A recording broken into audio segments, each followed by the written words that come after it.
Hi folks, welcome back to the cabin here at Frog Hollow. Today Chris and I are discussing and the history of some of these Great Lakes flies and those who tie them. We're focusing now on season 2, if we can say that. It's back to cold weather and snow. There's snow in the air here today. Today I want to talk about the history of a real productive fly that's been around for now about 8 years, something that my wife and I, she was a great smallmouth fisherman, and with that comes minnows, right? And so, and she was a lake fisherman, I was a river fisherman, so she wanted a minnow to closely imitate some things that she could do really well with smallmouth bass. So, kind of a collaboration between her and I on what her vision was and what I could design in a fly. We came up with this pattern. It looks a bit like a Lefty's Deceiver. Looks a bit like maybe a shad pattern. There's not much unique here. I tie it Thunder Creek style, as you can see here, with the reverse bullet head. Add some modern things to it, like the Flashaboo lateral line flash that you can see on the side of the minnow with a little bit of crystal flash on the top.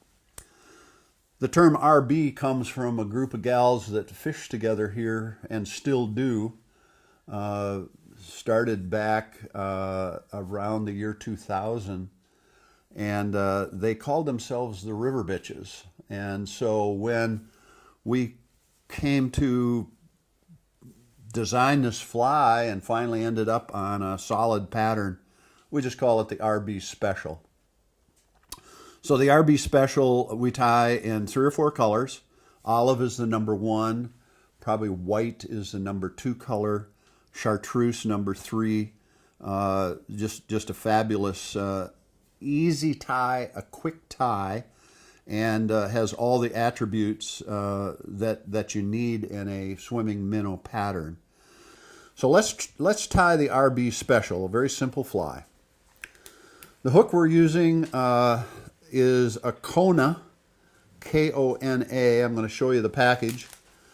Kona is a relatively new brand. This happens to be what they call their universal strong streamer hook.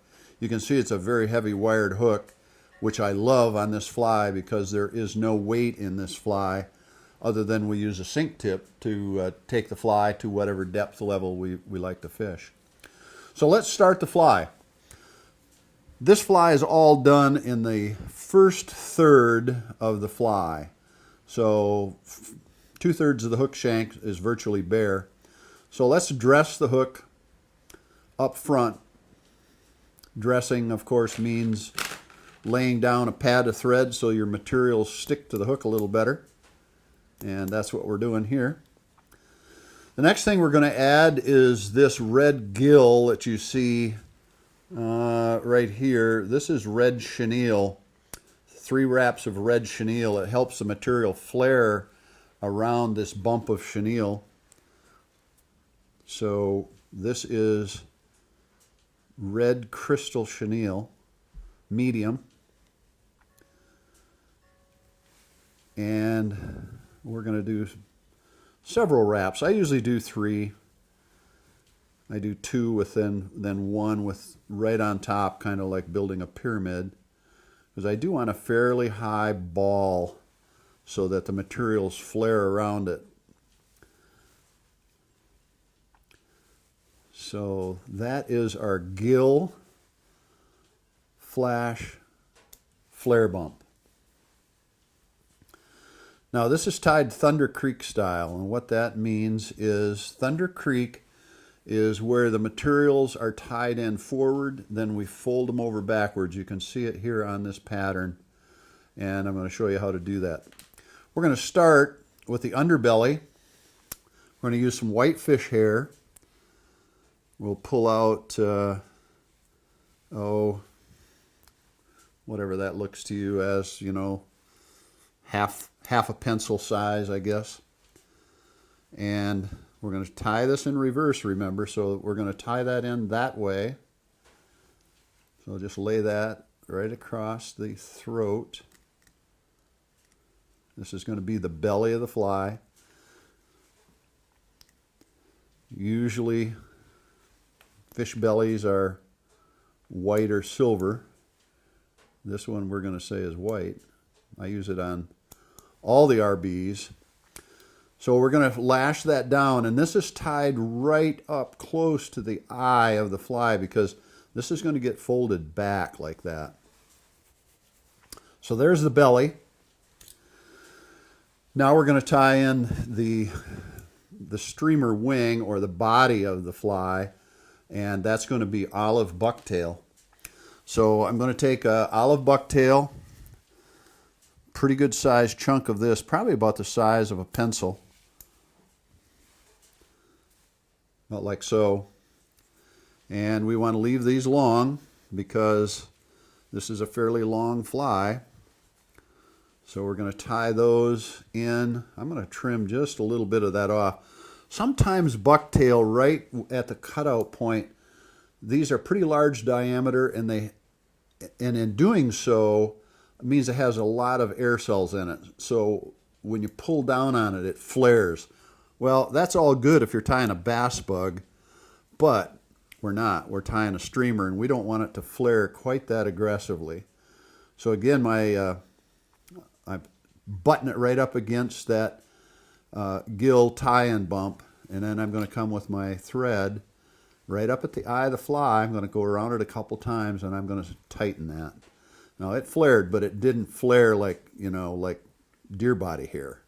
And now I'm just wrapping back through those butts, and I'm going to trim a lot of that business out of there.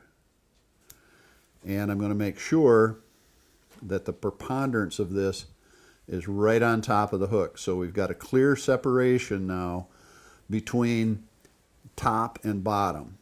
I'm going to come back, make sure that I'm really tight to the eye with this thread, which I am. Okay, so here we go. Thunder Creek style, pull tightly back, kind of taper that head back.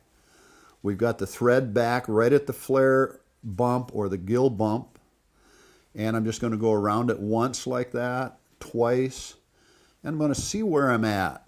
I want this material about almost down to the hook shank, which it is. I think that's good. I'm going to tighten that up just a bit so we get a little bit of flare.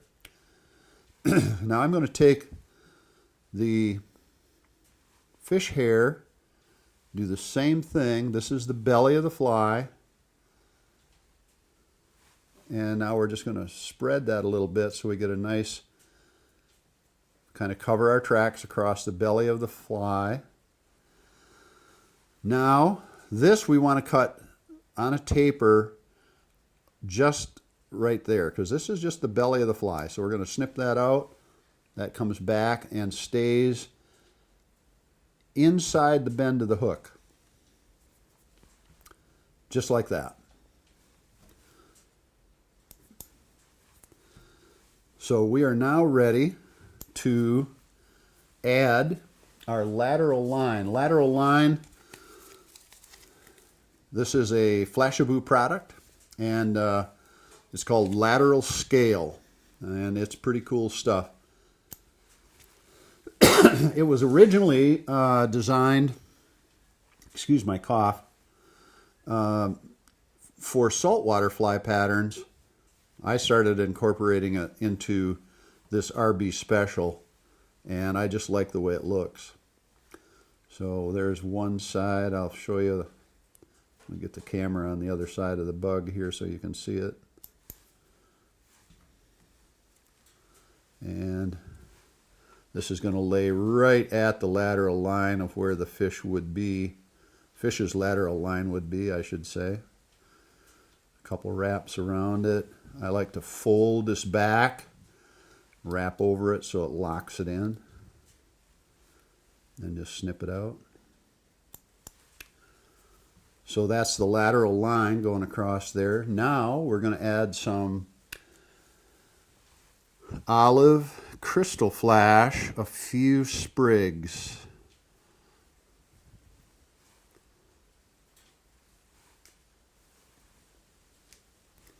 Again, we don't want to make it flash like a MEP spinner. We're just looking for a little bit of glisten across the top of the back. That's just perfect. Looks like there's about 4 there.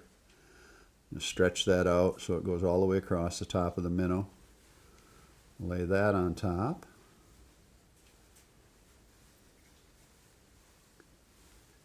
And we're going to do the same thing here. We're going to pull that over to lock it in and then snip it out.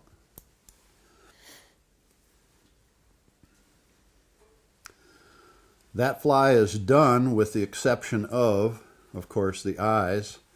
So I'm going to whip finish this right now.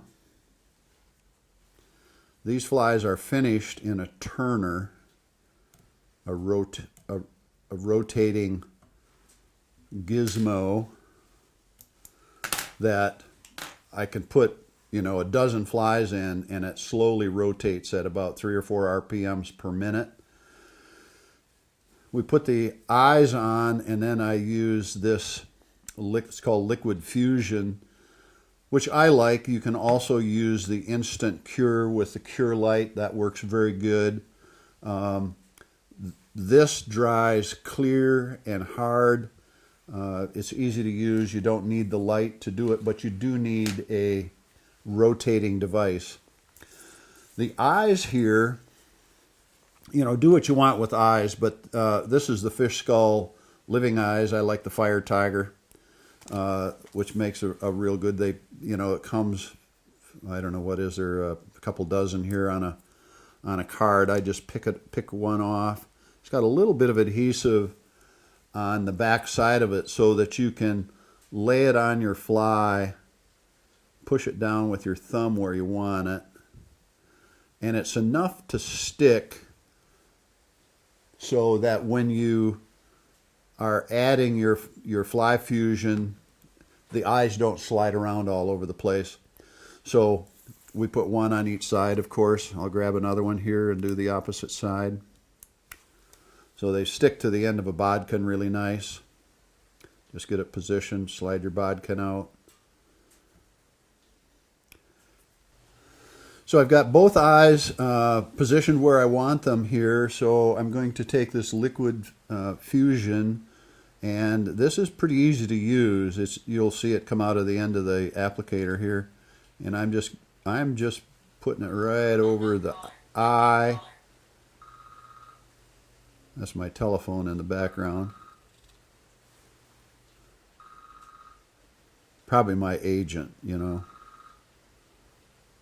So I just rotate it in my vise until I get a good amount on there. As you can see, that's a pretty good amount.